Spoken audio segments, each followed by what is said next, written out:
조준 목사님께서 빼앗긴 들의 봄이 오다라는 제목으로 말씀 증거해 주시겠습니다. 같이 믿음의 고백 함께 하면서 하나님 말씀 앞에 나아가겠습니다. 하나님 나를 사랑하신다. 하나님 내 인생에 크고 비밀한 계획 가지고 계신다. 하나님 오늘도 나와 동행하셔서 그 계획 이루어 주신다.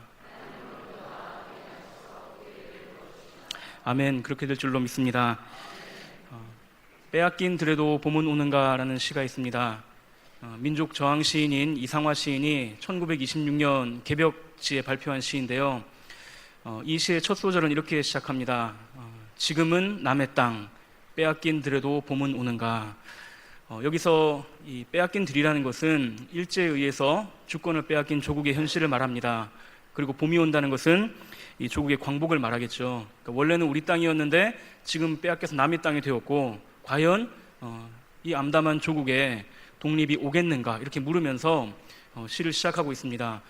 그리고 마지막 소절은 이렇게 끝납니다. 그러나 지금은 들을 빼앗겨 봄조차 빼앗기겠네. 이 조국을 빼앗긴 현실이 참 암담한데 봄조차, 이 독립의 의지조차도 빼앗기게 되었다라고 이렇게 절망스러운 고백을 하는 것 같습니다. 근데 사실은 절대로 그럴 수 없다는 강력한 독립의 의지를 나타내는 겁니다. 여러분, 지난 화요일은 우리 민족이 이제 일제로부터 독립한 지 72주년이 되는 광복절이었습니다. 우리가 그 시절에 어떤 일을 당했습니까? 이름을 이렇게 일본식으로 바꾸게 했고, 우리말을 못 쓰게 했고, 또 일본의 천황을 숭배하고 신사를 참배하게 하고, 우리 민족의 많은 자원을 수탈해가고 강제로 전쟁과 그런 노동에 동원하고, 또 많은 또 여인들이 위안부로 끌려가는 그런 참 비참하고 너무나 수치스러운 일을 우리가 당했습니다. 우리가 그 일들을 생각할 때 다시는 우리가 그런 일을 당해서는 안 되겠다, 다시는 우리 민족이 그렇게 비참한 처지에 처하면 안 되겠다, 그렇게 생각을 합니다. 근데 여러분, 우리가 그렇게 대한민국의 국민으로서 이 나라가 잘 되기를 바라고, 이 나라에 자유가 있기를 원하고, 이 나라가 번영하기를 원하는데요, 우리가 대한민국에만 속해 있는 것은 아닙니다. 성경은 성도들을 하나님의 나라에 속해 있는 하나님의 백성이다, 이렇게 말씀합니다. 예수 그리스도께서 십자가에 죽으시고 그분의 피를 흘리셔서 우리를 사셨고, 우리를 하나님의 백성으로, 또 하나님의 자녀로, 하나님의 성도로 불러주셨습니다. 그래서 이 땅을 살아가는 성도들에게 있어서 제일 첫 번째, 가장 우선되는 정체성은 하나님의 백성이요, 하나님의 자녀입니다. 근데 여러분, 실제로 우리가 살아가면서 그 첫 번째 우선순위 되는 그 정체성, 그것이 정말로 첫 번째 있습니까? 사실 굉장히 뒤로 밀려 있는 것이 사실입니다. 우리나라가, 대한민국이 다른 나라에 무시를 당한다든지 어려운 일을 당하게 되면 우리가 굉장히 분노합니다. 특별히 옛날에 일본에게 우리가 그렇게 참 아픈 일을 당했기 때문에 일본이 우리를 무시한다든지, 아니면 일본의 군국주의가 다시 부활하려고 하고 있다, 이런 얘기 들으면 우리가 부르르 떨잖아요. 심지어 축구도 절대로 지면 안 되죠. 그렇죠? 일본한테 축구 이겼더니 도쿄 대첩 이런 이름까지 붙여가면서 다시는 우리가 그들에겐 취업을 당하지 않겠다, 그게 원수같이 생각하는 것이 우리인데, 하나님의 나라가 무시당하는 것, 우리가 하나님의 나라의 백성인데 무시당하고, 우리가 다시 죄의 노예처럼 그렇게 죄에 굴복하면서 살아가는 그런 일에 대해서는 굉장히 둔감합니다. 우리의 원수인 마귀가 호시탐탐 우리를 다시 우리 삶의 주도권을 빼앗으려고 하고, 다시 우리 삶의 왕노릇하려고 기회를 엿보고 있고, 많이 우리를 넘어뜨리는데, 거기에 대해서는 너무나 무기력하게 아무 일도 아닌 것처럼 넘어갈 때가 너무나 많이 있다라는 것입니다. 많은 사람들이 죄를 짓는 것을 자유라고 생각해요. 내 마음이 죄를 짓고 싶어 하는데 그걸 하는 게 자유다, 그걸 막는 것은 자유를 억압하는 거다, 이렇게 생각합니다. 거짓말하고 싶으면 거짓말 해야 되고, 교만하고 싶을 땐 교만해야 되고, 물건을 탐욕을 부려서 사고 싶으면 사야 되고, 음란하고 싶을 때 음란해야 되고, 그렇게 하는 것이 자유다, 마음이 시키는 대로 하는 것이 자유다, 이렇게 생각합니다. 그런데 그런 일들을 딱 가지고 와서 하나하나 딱 놓고, 과연 이게 옳은 일입니까? 이게 바른 일입니까? 이게 죄가 아닙니까? 이렇게 물어보면 그거 옳지 않은 것 같아요, 그거 죄인 것 같아요, 그거 하는 것은 바람직하지 않은 것 같다, 그렇게 말을 하게 됩니다. 그러면은 그렇게 옳지 않은 일인데, 바람직하지 않은 일인데, 그게 죄가 맞는데 그걸 하고 싶어하는 마음이 과연 자유로운 마음입니까? 그것은 노예된 마음이고, 그것은 중독된 마음이에요. 성도는 그렇게 사는 사람들이 아닙니다. 갈라디아서 5장 1절을 보면 이렇게 말씀합니다. 그리스도께서 우리를 자유롭게 하려고 자유를 주셨으니 그러므로 굳건하게 서서 다시는 종의 멍에를 매지 말라. 그리스도께서 우리를 자유하게 하려고 자유를 주셨어요. 어떤 자유냐면 죄를 짓지 않을 자유입니다. 죄를 거부할 자유이고 거룩하게 살아갈 자유를 우리에게 주셨습니다. 그러므로 굳건하게 서서 다시는 종의 멍에를 매지 말라, 이렇게 말씀하고 있는데, 우리가 이걸 너무나 쉽게 생각하면서 너무 쉽게 죄에게 우리 삶의 주도권을 내어주고 회복을 해야 된다, 다시 그 주권을 찾아와야 된다, 그런 생각조차 하지 않고 회복의 의지조차 없이 그렇게 살아갈 때가 너무나 많이 있습니다. 들을 빼앗기고 봄조차 빼앗긴 것처럼 그렇게 살아가는 것입니다. 근데 그렇게 살아가면서 교회는 오죠, 예배는 드리죠. 근데 그런 신앙생활에 무슨 기쁨이 있겠으며, 무슨 능력이 있겠으며, 무슨 만족이 있겠습니까? 사랑하는 성도 여러분, 우리는 하나님의 백성입니다. 그리고 하나님께서 그분의 백성들에게 약속하신 자유와 기쁨과 능력이 있습니다. 우리가 정말로 그 하나님의 영광을 보면서 즐거워하고 그분을 사랑하고 그분과 친밀한 교제를 누리면서 세상이 줄 수도 없고 세상이 절대로 빼앗아서 할 수 없는 그 하나님께서 주시는 자유, 기쁨, 만족, 평안, 그거 정말로 우리가 누려야 하지 않겠습니까? 우리가 하나님의 자녀인데요, 하나님 백성인데요. 분명한 것은 하나님께서는 우리에게 그것을 주기 원하신다라는 겁니다. 오늘 저는 여러분들과 함께 이 에스라의 말씀을 통해서 하나님 우리를 어떻게 그렇게 빚어가시는지, 또 우리가 그 하나님 앞에서 어떻게 반응해야 하는지를 함께 말씀을 나누려고 합니다. 우리가 에스라 7장을 읽었는데요, 이 에스라의 말씀을 이해하기 위해서는 이 역사적인 배경을 조금 알 필요가 있습니다. BC 722년에 이제 북이스라엘이 아수르에 의해서 멸망당하고요, 그리고 BC 586년에 남유다가 바벨론의 느부갓네살 왕에 의해서 멸망을 당하게 됩니다. 근데 그때 상황이 굉장히 비참합니다. 이 유다의 마지막 왕이 시드기야 왕인데, 시드기야 왕 앞에서 두 아들을 죽입니다. 그리고 나서 시드기야 왕의 두 눈을 뽑아버려요. 왕의 눈을 뽑았다는 것도 굉장히 수치스럽지만 마지막으로 본 것이 자기의 그 생명 같은 아들의 죽음이었다. 너무나 비참한 일이죠. 그게 그때 당시에 유다가 얼마나 비참했는가를 보여주는 겁니다. 그리고 많은 사람들이 죽고 또 많은 사람들이 바벨론에 끌려가서 포로가 되고 많은 것들이 약탈당하는 굉장히 비참한 일을 맡게 되는데, 여러분, 이런 일은 이 세상의 역사에도 많이 있는 일이죠. 전쟁에 진 나라, 정복당한 나라의 운명이 원래 이렇게 비참한 것 아닙니까? 그런데 그냥 그렇게 죽고 약탈당하는 것뿐 아니라 더 심각한 문제는 뭐냐면 여호와의 성전이 파괴가 된다는 거예요. 하나님께서 내가 거기에 내 영광을 두겠다, 내가 거기에 내 이름을 두겠다, 내가 거기에서 너희를 만나주겠다라고 말씀하셨던 그 성전이 파괴가 됩니다. 그리고 성전에서 사용하던 그 거룩한 기구들 다 약탈을 당하게 됩니다. 어쩌다가 이런 일이 일어나게 됐을까요? 여러분, 역대하 36장 11절 이하를 보면 이 시드기야 시대가 어떠했는지, 왜 이들이 이렇게 멸망할 수밖에 없었는지 말씀하고 있는데, 제가 조금만 읽어드리겠습니다. 그의 하나님 여호와 보시기에 악을 행하고 선지자 예레미야가 여호와의 말씀으로 일러도 그 앞에서 겸손하지 아니하였으며 목을 곧게 하며 마음을 완악하게 하여 이스라엘 하나님 여호와께로 돌아오지 아니하였고, 모든 제사장들의 우두머리들과 백성도 크게 범죄하여 여호와의 전을 더럽게 하였으며, 그의 백성이 하나님의 사신들을 비웃고 그의 말씀을 멸시하며 그의 선지자를 욕하여 여호와의 진노를 그의 백성에게 미치게 하여 회복할 수 없게 하였으므로. 계속 하나님을 무시하다가 이제는 회복할 수 없을 지경에 이르게 된 거예요. 근데 이게 지금 시드기야 시대의 일을 말하는 거지만 사실은 남유다의 역사에 이런 일들이 계속 반복됐던 겁니다. 하나님은 말씀하시고 이스라엘은 무시하고 유다는 무시하고. 근데 하나님께서 뭐 특별한 것, 대단한 것 요구하신 것이 없습니다. 그냥 나에게 돌아와라 이렇게 말씀하셨는데 그걸 그렇게 무시하고 안 하다가 결국은 이렇게 비참하게 완전히 멸망하게 된 것이죠. 그래서 이렇게 성전이 파괴가 됐을 때 아마 이렇게 생각했을 거예요. 아, 하나님께서 정말로 우리를 버리셨구나. 하나님 정말 우리를 떠나셨구나. 우리 이제 끝났구나. 아마 그렇게 생각했을 겁니다.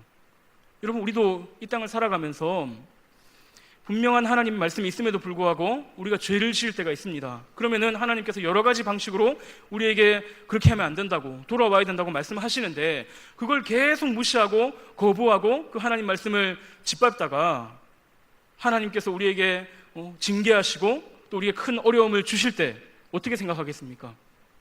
아, 하나님 나를 버리셨구나. 내가 그 은혜를 그렇게 무시했더니 이제 더 이상 내가 은혜를 받을 수 없겠구나. 그렇게 절망하게 되지 않겠습니까? 여러분, 지금 유다가 그런 상황에 처해 있습니다. 그런데 그렇게 하나님께서 버리신 것 같고 더 이상 하나님으로부터 아무런 소망이 없는 것 같은 이때에 하나님께서 그분의 백성들을 회복시키시기 위해서 일을 하고 계신다라는 거예요.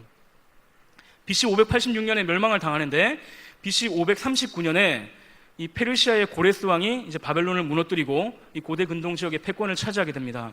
자, 고레스가 그렇게 패권을 차지하고 난 다음에 하는 일이 뭐냐면 칙령을 내려요. 이스라엘 백성들은 다 자기의 본토로 돌아가라. 본토로 돌아가서 여호와의 성전을 다시 짓고 거기에서 예배를 드려라. 그렇게 칙령을 내립니다. 그러면서 어마어마한 지원을 딱 해줘요.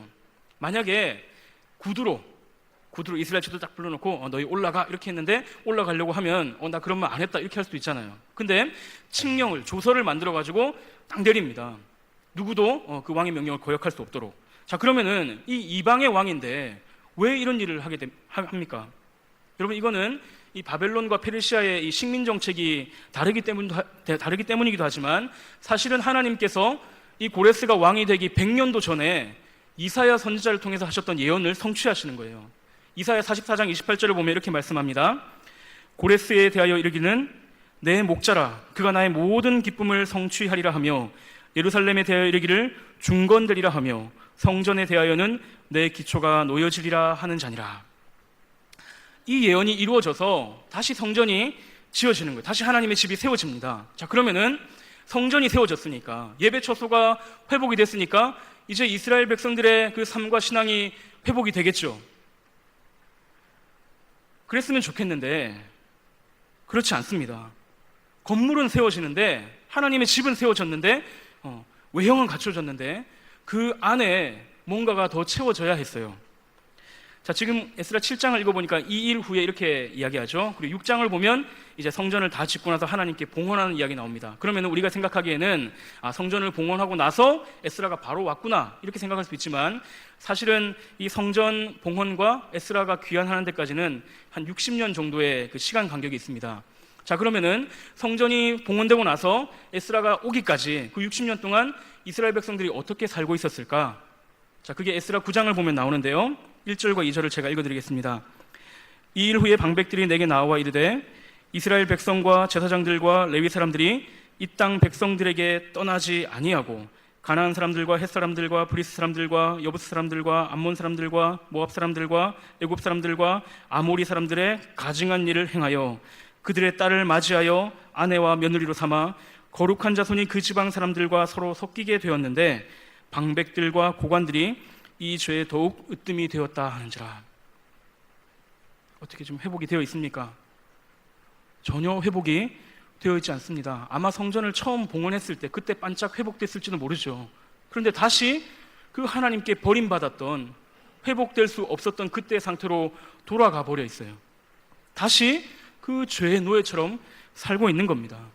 여러분, 이렇게 성전이 지어졌다고 해서, 외형이 뭔가 갖춰졌다고 해서 우리의 영혼이 그냥 자동적으로 변화가 되는 것이 아닙니다. 지금 이 사람들이 70년 사실 그 넘는 기간 동안 이 바벨론과 페르시아의 노예 생활을 하면서 얼마나 많은 죄와 그런 문화에 찌들어 있었겠어요. 그게 한순간에 바뀌지 않는다는 거예요.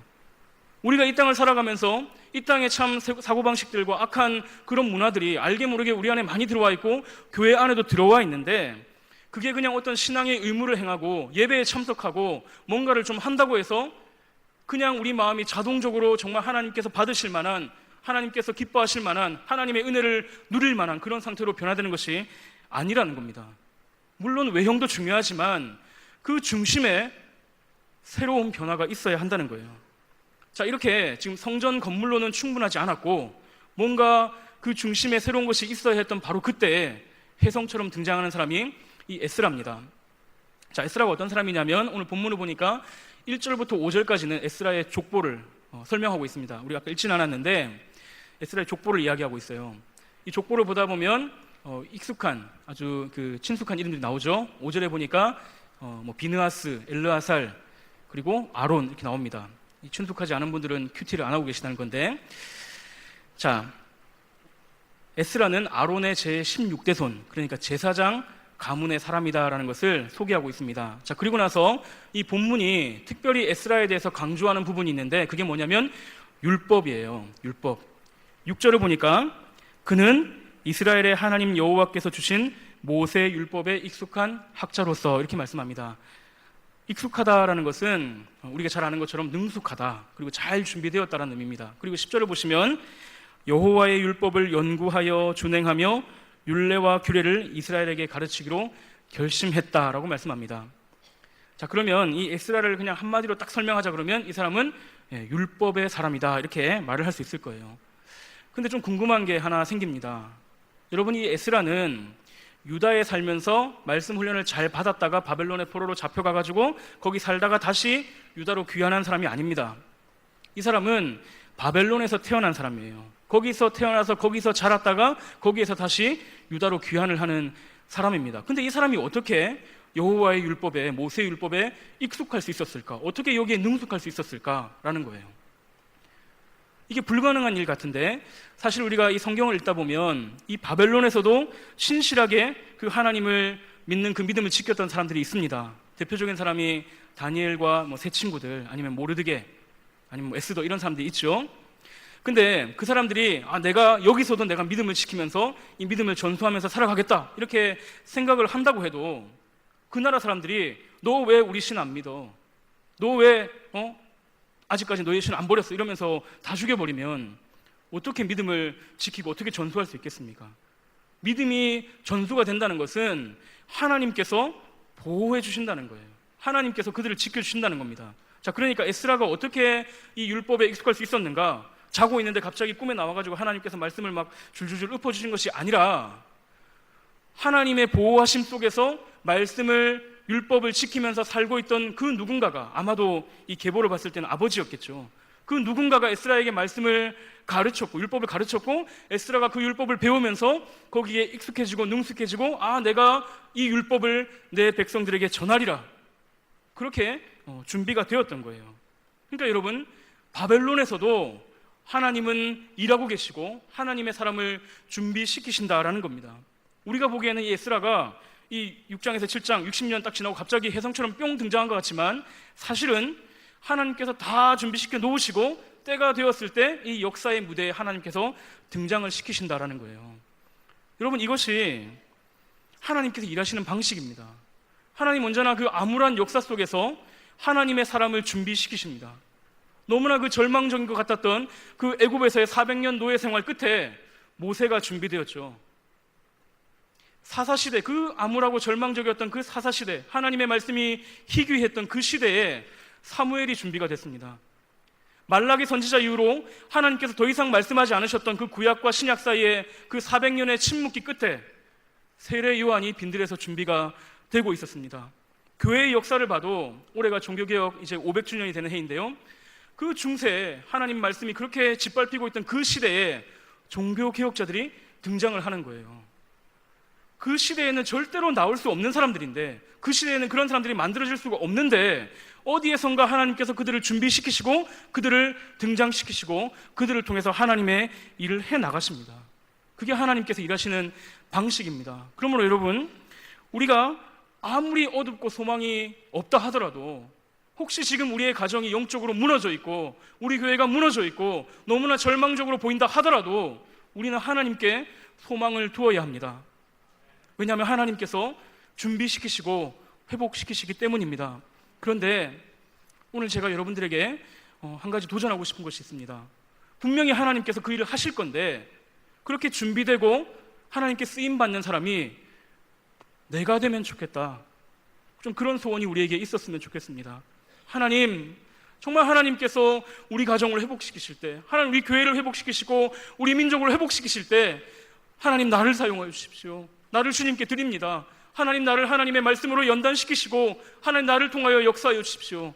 좀 그런 소원이 우리에게 있었으면 좋겠습니다.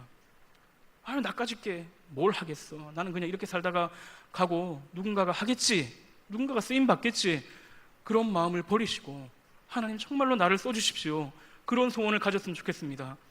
그리고 우리 자녀들을 위해서 기도하실 때에도 분명히 우리 자녀들이 이 땅에서 잘 되기를 기도해야 합니다. 그들의 앞길과 미래를 위해서 기도해야 하지만 그것만 기도하는 것이 아니라 하나님이 이 땅을 회복시키실 때 내 자녀를 사용하여 주십시오, 좀 그런 소원을 품고 기도할 수 있으면 좋겠습니다. 우리가 정말 그렇게 하나님께 쓰임받을 수 있다면 얼마나 그게 영광스러운 일이겠습니까? 그렇게 기도하시는 저와 여러분이 되기를 원합니다. 여러분들, 에스라가 준비가 되고 있는데 어떻게 준비가 됐습니까? 율법으로, 여호와의 율법으로 준비가 됐습니다. 실제로 느헤미야 8장을 보시면 이 이스라엘 백성들이 나중에 예루살렘 성벽까지 다 재건을 한 다음에 어느 날 광장에 모입니다. 그리고 그 광장에서 집회를 열게 되는데 그때 에스라를 불러요. 에스라를 불러가지고 여호와의 율법, 모세의 율법을 읽어달라라고 합니다. 그리고 에스라가 율법을 읽었을 때 거기에서 놀라운 부흥과 갱신과 회개의 역사가 나타납니다. 자, 그러면 도대체 이 하나님의 율법이 뭐길래, 이 율법이 무엇이 있길래 하나님은 그 율법으로 사람을 준비시키시고 이 율법을 통해서 그들의 백성을 회복시키실까요? 자, 이 율법이란 말은 토라라는 단어입니다. 토라. 자, 이게 기본적으로는 모세의 율법을 가리키는 말이에요. 자, 모세의 율법이 어떤 겁니까? 모세가 시내산에서 하나님께 십계명을 받았죠. 그리고 여러 가지 율법들을 받게 되는데 내용들이 이런 겁니다. 이거 해라, 하지 마라, 만지면 안 된다, 먹어라, 먹지 마라, 아니면 제사는 이런 식으로 드려라, 여러 가지 이런 그 규칙들이 하나님께서 주시는 것인데 법조문 같은 거죠. 자, 근데 우리가 이 율법을 생각할 때 율법은 그냥 모세의 율법이다, 성경에서 말하는 율법은 그냥 모세의 율법을 말한다, 이렇게 그렇게 국한시킬 필요는 없습니다. 왜냐하면 여러분, 시편을 보시면 율법을 찬양하는 시편들이 있어요. 하나님의 율법은 너무나 아름답고 너무나 놀랍고 그렇게 찬양하는 시편들이 있는데 대표적인 시편이 시편 19편, 그리고 시편 119편, 이런 시편들이 있습니다. 자, 거기에 보시면은 이 율법이라는 말을 여러 가지 다른 단어랑 같은 의미로 사용하고 있는데요. 이제 이런 것이 있어요. 여호와의 증거, 여호와의 교훈, 여호와의 계명, 여호와를 경외하는 도, 여호와의 법도, 여호와의 율례, 여호와의 규례, 여호와의 판단, 그리고 여호와의 말씀. 자, 이런 단어들을 율법과 같이 쓰면서 풍성하게 그 의미를 드러내고 있습니다. 자, 그러니까 여러분, 이 에스라가 익숙했던, 에스라가 연구하고 가르치기로 결심했던 율법은 좁은 의미에서는 모세의 율법이지만 넓은 의미에서는 하나님의 모든 말씀을 말하는 거예요. 저는 오늘 말씀에서 이 율법은 하나님의 모든 말씀이다라는 그런 측면에서 여러분에게 말씀을 전하겠습니다. 자, 하나님께서 지금 하나님의 말씀이 있습니다. 그럼 하나님 말씀이 있다라는 것은 하나님께서 말씀을 하셨다는 거죠. 말씀하셨으니까 말씀이 있겠죠. 근데 이 말이라는 것은 어떻습니까? 말은 사람의 존재가 어떠한지를 나타냅니다. 그렇죠? 말을 빨리 하는 사람 치고 느긋한 사람은 없죠. 말을 막 빨리 하는데 저 사람은 정말 느긋할 거야, 우리 절대로 그렇게 생각하지 않습니다. 말을 천천히 하는데 저 사람은 진짜 성질 급하네, 그렇게 절대로 생각하지 않아요. 그러니까 말은 그 사람의 성격이나 말을 통해서 그 사람의 사고방식, 이런 것들 우리가 알 수가 있죠. 자, 그럼 여러분, 하나님께서 말씀을 하신다는 것은 하나님이 어떤 분이신지를 우리에게 드러내어서 보여주신다는 거예요. 그래서 이 말씀을 계시라고 하죠. 그럼 하나님이 언제부터 말씀하셨는가? 천지를 창조하실 때부터 하나님은 말씀하셨습니다. 그리고 그 이후에도 계속 말씀하시다가 시내산에서는 모세에게 율법을 줄 때 말씀하셨고, 그 뒤로도 많은 선지자들에게 말씀하시다가 마지막에 와서는 아들을 통해서, 예수를 통해서 말씀하셨다라고 성경이 말하고 있어요. 이 예수님은 사람의 몸을 입으신 말씀이죠. 태초부터 계신 말씀인데 그분이 사람의 몸을 입고 우리 가운데 찾아오신 말씀, 우리 가운데 찾아오신 하나님이 바로 예수님입니다. 자, 그러면 여러분, 이 말씀이라는 것은 그냥 여기 성경에 쓰여 있는 글이나 말이나 아니면 어떤 규정이나 규칙이 아니라 지극히 인격적인 방식으로 하나님께서 우리를 찾아오시고 우리에게 하나님을 드러내시고 우리하고 교제하시는 하나님의 방편이 바로 말씀이에요. 그러니까 우리가 하나님의 말씀을 이걸 읽을 때, 이걸 묵상할 때, 또 이 말씀을 들을 때 우리가 이 말씀을 통해서 하나님을 정말로 만나게 되죠. 어떤 일이 일어납니까? 때로는 하나님께서 이 말씀을 통해서 나의 숨겨진 죄를 막 들춰내십니다. 나 죄인인지 몰랐는데, 괜찮은 줄 알았는데 죄가 막 드러나면서 막 울면서 회개하게 하시죠. 어떤 때는 이 죄가 내가 너무 더러워가지고 나는 그냥 쓰레기 같구나, 난 하나님 은혜 못 받겠구나, 그렇게 절망하고 있을 때 예수 그리스도의 십자가를 이 말씀을 통해서 딱 보여주시면서 하나님의 용서가 얼마나 큰지, 하나님의 사랑이 얼마나 큰지를 우리에게 보여주십니다. 그리고 이 말씀 안에서 온 땅에 가득한 하나님의 영광을 보게 하시고 그 하나님의 영광에 압도당하고 하나님을 찬양하게 하시죠. 그게 우리가 말씀을 읽을 때 일어나는 일입니다. 여러분, 그렇게 우리가 말씀을 읽고 묵상하고 듣고 그렇게 할 때 하나님을 만나게 되고 하나님을 알게 되고 하나님을 믿게 되니까, 여러분, 이 말씀이 얼마나 귀합니까? 말씀이 얼마나 좋습니까? 하나님께서 뭔가 신비한 방식으로, 아주 소수의 사람들만 할 수 있는 그런 방식으로 하나님을 알려주신 것이 아니라 누구나 읽을 수 있는, 누구나 가까이 할 수 있는 이 말씀을 통해서 우리에게 하나님을 알려주셨다는 것, 그게 얼마나 감사하고 얼마나 귀한 일입니까? 자, 그러면 이 에스라가 하나님의 율법에 익숙했다는 것은 에스라가 하나님을 잘 알고 있었다는 겁니다. 에스라가 여호와의 율법을 연구했다는 것은 하나님을 더 알아갔다는 것이고, 이 말씀을, 율법을 준행했다는 것은 하나님과 동행했다는 거죠. 그리고 이 말씀을 가르치기로 결심했다는 것은 나 혼자 알고 있지 않겠다, 내가 만난 그 하나님, 이 말씀을 통해서 우리에게 찾아오시고 그분의 영광을 보여주시는 그 하나님을 내가 내 백성들에게 전하고 그들도 하나님 앞에 나와 나처럼 하나님과 친밀한 교제를 누리게 하고 그들이 하나님 앞에서 회복되게 해야겠다, 그것이 나의 사명이다, 그렇게 결단을 했던 거죠. 왜냐하면 이스라엘 백성들이 바로 그 지점에서 무너졌기 때문이에요. 하나님께서 계속해서 그들에게 말씀하시고 다른 어느 민족에도 말씀하지 않으셨지만 이스라엘 민족에게만 말씀하시고 그들을 찾아오셨는데도 불구하고 계속해서 그 말씀이신 하나님을 무시하고 멸시하고 하나님을 멀리하다가 결국은 회복할 수 없는 지경까지 이르게 된 것이죠. 그래서 에스라가 그 율법을 가리키면서 이 조문 1, 2, 3, 4 딱 해놓고 이거 다 지켜, 이렇게 한 것이 아니라 이렇게 인격적이시고 좋으신 하나님을 전하고 그 하나님께 돌아올 수 있도록 했던 것입니다. 오늘 우리가 무너진 지점도 바로 여기죠. 여러분, 우리가 왜 그렇게 많은 세상의 염려에 사로잡혀서 살아갑니까? 왜 그렇게 많은 그 물질의 노예처럼 그렇게 쉽게 죄에게 굴복당하고 그렇게 살아갑니까? 왜 하나님께서 우리의 왕이시고 그분이 우리의 아버지신데, 그분이 우리의 인도자이신데 그 자긍심과 그 자유함은 도대체 우리가 어디에서 잃어버린 것입니까? 왜 이 하나님의 말씀을 들어도 그냥 이건 따분하게 느껴지고, 누가 어떤 설교를 하고 어떻게 도전을 하더라도 나는 절대로 변하지 않을 것이다, 그렇게 결심한 것처럼 왜 우리가 그렇게 마음이 딱딱해지게 되었습니까? 왜 하나님의 은혜를 누리지 못하고, 왜 하나님의 백성답게 그 자유함을 누리지 못하면서 그렇게 살아가고 있습니까? 여러 가지 이유를 말할 수 있겠죠. 그러나 가장 궁극적인 이유는 말씀을 통해서 찾아오시는 하나님, 이 하나님의 말씀을 우리가 충분히 가까이 하지 않았기 때문입니다.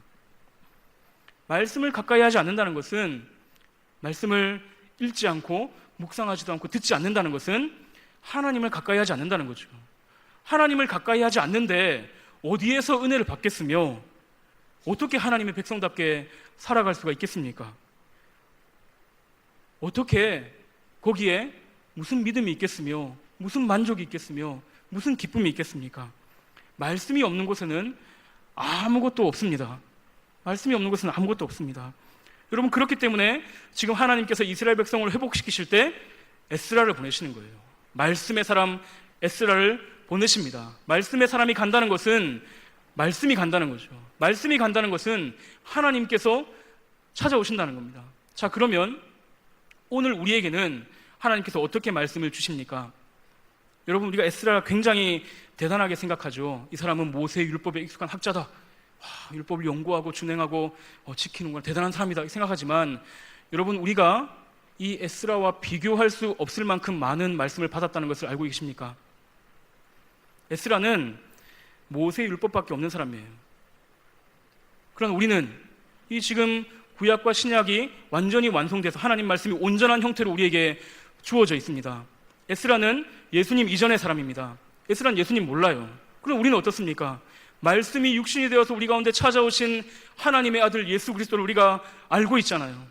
그리고 그분이 보내신 성령께서 오늘 우리 마음 가운데 찾아오셔서 이 말씀을 깨닫게 하시고 이 말씀을 믿게 하시는데, 이 에스라와 비교할 수 없을 만큼 풍성한 그 하나님의 말씀의 축복과 약속을 받은 우리들이 왜 이런 변화가 일어나지 않을까요? 왜 오늘 우리는 이 말씀을 정말로 생명처럼 생각하지 않고 정말 가까이 하지 않고 읽지도 않고 그렇게 살아갈까요? 여러분, 그 후딱 성도라는 말 아십니까? 후딱 성도? 일주일 동안 성경책을 집에 탁 놔두는 거예요. 주일에 교회 가야 되니까 이렇게 먼지가 있으니까 한번 하고 탁 털고, 후딱 성도. 네. 우리가 왜 그런 식으로 살아가느냐 하는 겁니다. 분명한 것은 이 하나님의 말씀에 뭔가 문제가 있는 것은 아니에요. 이게 뭐 너무 어려워가지고 난 절대로 가까이 할 수 없다, 그렇지 않습니다. 심지어 글을 모르는 분들도 성경을 읽는다고 하잖아요, 옛날 어르신들. 문제는 우리가 마음을 닫고 이 하나님의 말씀 앞에 나아가지 않기 때문이에요. 거긴 여러 가지 원인이 있겠죠. 왜 하나님 말씀을 가까이 하지 않는지 여러 가지 원인이 있겠지만, 오늘 그 중에 한 가지 문제만 좀 다루고 마치려고 합니다. 많은 사람들이 이 하나님 말씀은 실제적이지 않다라고 생각해요. 내 삶에 여러 가지 그 어려운 문제들이 있잖아요. 그렇죠? 경제적인 문제나 자녀들의 문제나 여러 가지 어려운 문제들이 있는데, 과연 그 문제들 앞에서 내가 이 말씀을 따라 살아간다는 것이 무슨 의미가 있느냐? 말씀이 좋긴 하지만, 때로는 여기에 내가 위로도 받고 이렇게 하지만 실제로 내 삶에 이 말씀은 도움은 되지 않는다, 내 삶에 실제적인 영향은 주지 못한다, 그렇게 생각을 합니다. 그러나 여러분, 그렇지 않습니다. 오늘 에스라를 한번 보십시오. 6절에 뭐라고 말씀합니까? 이 에스라가 바벨론에서 올라왔으니 그는 이스라엘 하나님 여호와께서 주신 모세의 율법에 익숙한 학자로서 그의 하나님 여호와의 도우심을 입음으로 왕에게 구하는 것은 다 받는 자이더니. 이방의 왕이 에스라가 구하는 모든 것을 다 주고 있어요. 다 도와줍니다. 왜 도와주느냐? 하나님께서 에스라를 도우시기 때문이에요. 그럼 하나님은 왜 에스라를 도와주십니까? 에스라가 율법에 익숙하기 때문에, 에스라가 하나님의 말씀, 하나님을 가까이 하기 때문에 하나님께서 에스라를 도우시고 에스라의 삶에 실제적인 도움이 되신다는 거죠. 여러분, 성경에는 이런 이야기가 가득합니다. 하나님 언제나 하나님을 가까이 하고 참 하나님을 찾는 사람들을 하나님께서 도우십니다. 그래서 우리에게 뭘 보여주시느냐? 이 땅의 주관자, 이 땅의 통치자가 우리 눈에 보이는 어떤 세상의 권세 있는 그런 사람들이 아니라 하나님이 이 땅의 통치자시다, 하나님이 우리의 도움이시다, 그분을 의지하면 된다는 것을 우리에게 보여주시는 거예요. 역대하 16장 9절에 뭐라고 말씀합니까? 여호와의 눈은 온 땅을 두루 감찰하사 전심으로 자기를 향하는 자들을 위하여 능력을 베푸시나니. 어쩌다가 하나님께서 이렇게 보다가 어쩌다가 한번 걸리는 그런 사람들을 도와주시는 것이 아니라 온 땅을 두루 감찰하면서 누가 나를 찾고 있는가, 누가 나를 의지하고 있는가, 누가 나를 가까이 하는가, 누가 나의 도움을 간절히 요청하고 있는가를 하나님께서 보시고 그 사람을 도와주신다라고 성경이 말씀하고 있습니다. 우리가 이 땅을 살아가면서 정말 이 땅에 힘 있고 권세 있는 사람들에게 그 사람들 도움을 필요로 합니다. 때로는 그 사람들에게 잘 보이기 위해서 비굴하게 할 때도 있고, 때로는 참 우리 신앙 양심에 어긋나는 일들, 그렇게 하면 안 되는 거 알면서도 그 양심에 어긋나는 일들을 할 때도 있습니다. 왜냐하면 하나님이 안 도와주시는 것 같거든요. 하나님 내 삶에 아무런 도움이 안 되시는 것 같거든요. 근데 여러분, 에스라를 보십시오. 그렇게 안 했는데도 하나님께서 에스라를 도와주셨어요. 뭔가 처세술을 발휘한 것도 아니고 신앙 양심을 버리면서 왕의 비위를 맞춘 것도 아니었지만, 온 땅을 다스리시는 그 하나님의 말씀을 에스라가 붙들었을 때, 그 하나님을 붙들었을 때 하나님께서 에스라의 실제적인 능력이 되셨다, 도움이 되셨다는 것을 오늘 말씀은 우리에게 증거하고 있습니다. 여러분, 하나님께서 우리를 이 땅에 살게 하셨죠. 하나님께서 우리를 각자의 자리로 보내셨어요. 이 가정으로 저 가정으로, 이 일터로 저 일터로, 이 학교로 저 학교로, 여러 가지 자리로 하나님께서 우리를 보내셔서 거기에서 하나님의 백성으로 살게 하시고 거기에서 우리를 통하여 하나님을 드러내기를 원하시는데, 하나님 우리를 그렇게 보내시고 나서 네 알아서 살아라, 거기서 네 혼자 살아봐라, 그렇게 하시는 분이 우리 하나님이십니까? 하나님은 반드시 그분의 백성을 도우십니다. 여러분, 사탄이 아무리 우리의 눈을 가려가지고 정말 이걸 못 믿게 하더라도, 세상은 커 보이고 말씀은 유명무실한 것 같고 하나님은 우리 인생에 아무런 힘도 못 쓸 것 같고 신앙은 그저 우리의 내면 생활을 위한 것이지 우리의 실제적인 삶에는 도움이 안 된다 이렇게 생각하게 만들더라도 여러분 우리는 이것을 믿어야 합니다. 하나님께서 이 페르시아 왕들의 마음도 움직이셔서 그분의 뜻을 이루시고 그분의 사람을 도와주셨다면 오늘 우리가 하나님의 말씀을 따라 살아갈 때 오늘 우리 자녀들이 하나님의 말씀을 붙들 때 왜 하나님께서 우리를 돕지 않으시겠습니까?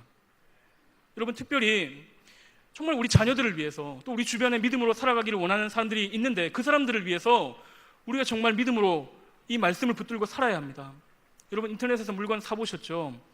그때 정말 힘든 경우가 있는데 상품 후기가 하나도 없는 경우예요. 이게 정말 나한테 필요하고 괜찮은 것 같은데 사고 싶은데 후기가 없어요. 이게 진짜 쓸만할까? 이거 쓰는데 금방 고장나진 않을까? 이게 제대로 된 걸까? 고민하게 되고 저도 최근에 어떤 물건을 샀다가 그냥 취소하고 못 산 적이 있습니다.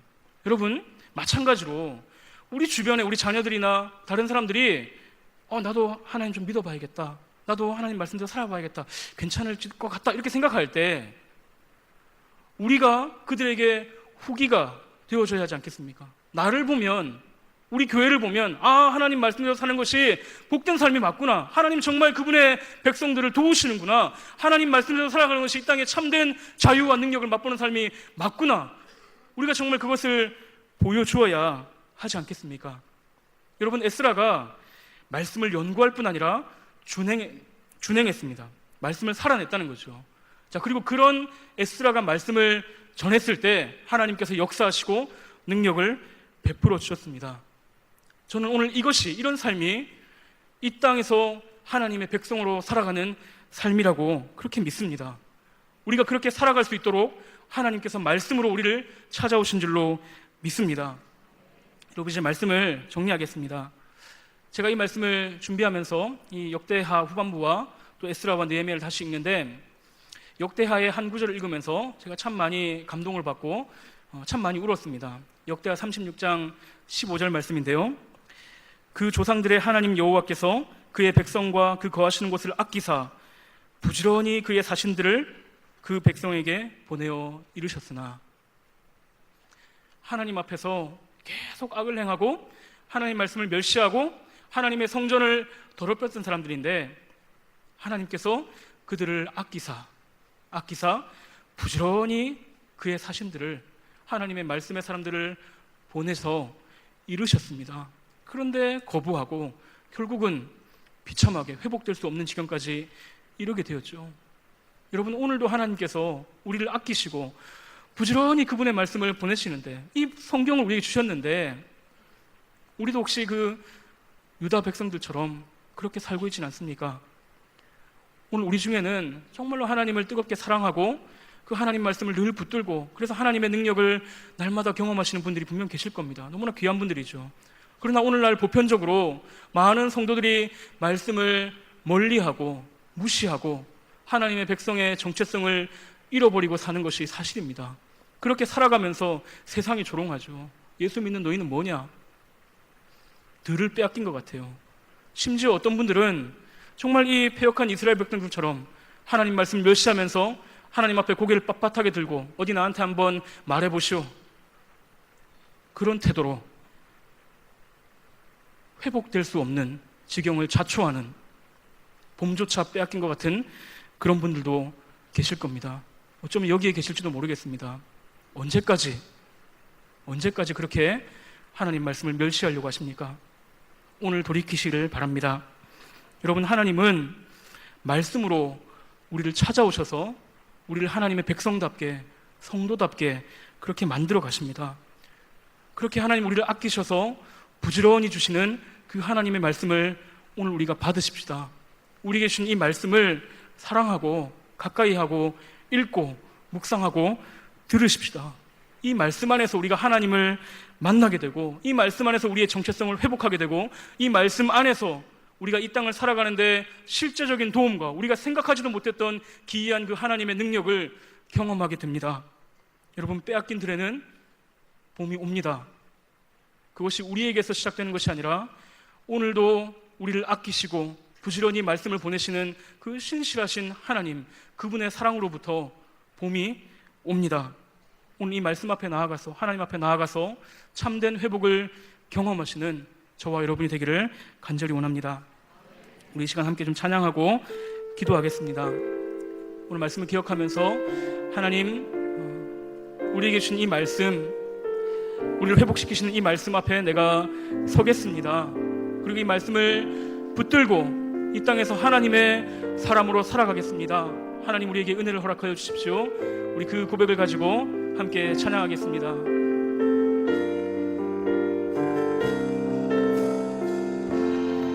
주의 말씀 앞에서, 주의 말씀 앞에서 당신은 참된 예배자, 그토록 찾으시던 하나님의 기쁨,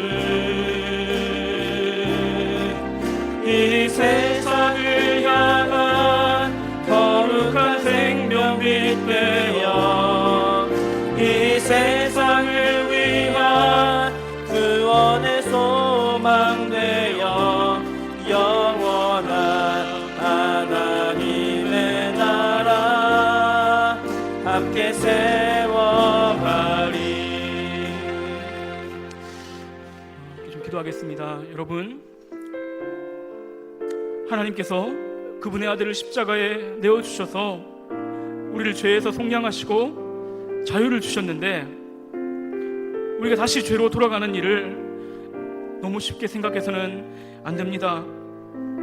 오늘도 돌아오라고 말씀하시는 하나님, 우리를 아끼시고 부지런히 그분의 말씀을 보내시는 하나님, 우리에게 이 완성된 성경을 주셔서 우리가 언제든지 하나님의 말씀을 들을 수 있고 하나님께 나아갈 수 있도록 그 은혜를 베풀어 주신 하나님 앞에, 하나님, 내가 나아가겠습니다. 하나님, 나를 회복시켜 주십시오. 우리 가정을 회복시켜 주십시오. 우리 교회를 회복시켜 주십시오. 좀 그렇게 기도하면 좋겠습니다. 그리고 하나님께서 오늘 정말 무너져 있는 우리 가정과 교회와 이 시대를 회복하실 때, 하나님, 내가 하나님의 말씀의 사람으로 준비되게 하여 주십시오. 우리 자녀들이 그렇게 하나님의 말씀의 사람들로 준비되어 하나님께 쓰임받는 그런 영광스럽고 복된 삶을 살아가게 하여 주십시오. 우리 교회를 주님 그렇게 사용하여 주십시오. 우리 시간 말씀을 기억하면서 함께 기도하겠습니다.